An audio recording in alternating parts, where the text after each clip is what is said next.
মানুষ যখন আল্লাহকে পেয়ে যায়, হ্যাঁ, মানুষ যখন আল্লাহকে পেয়ে যায় তখন সে দুনিয়ার আসল বাস্তবতা বুঝতে পারে, দুনিয়া কি জিনিস। আলী রাদিয়াল্লাহু আনহুর একটা বই পড়ছিলাম, উনার যে মানে দর্শন গুলা, উনার যে চিন্তা ভাবনা গুলো, উনার কিছু লেখা ছিল, কিন্তু এগুলো সব জায়গায় আসে নাই। এই বইগুলো সবাই পায় না, কিন্তু রেয়ার বই।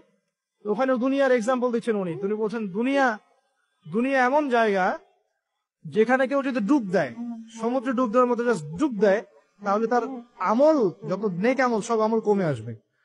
এটা কিন্তু বাস্তব। দুনিয়াতে ডুব দিবেন আপনি, দেখবেন আপনার নেক আমল গুলো কমে আসতেছে। তিনি বলছেন দুনিয়া হচ্ছে সাপের মতো।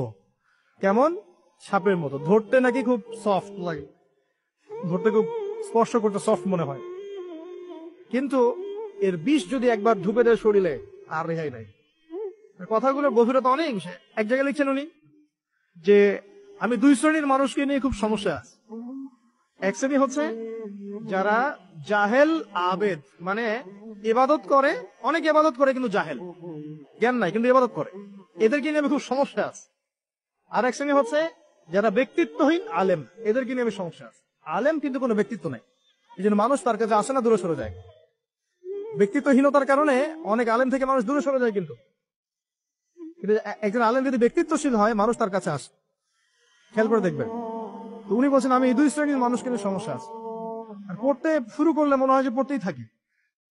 বলছেন যে আমি অনেক জায়গায় ঘুরলাম, অনেক কিছু দেখলাম, শুনলাম, বুঝলাম, শেষে গিয়ে বুঝলাম যে মানুষ শুধু স্বার্থের জন্যই মানুষের কাছে থাকে।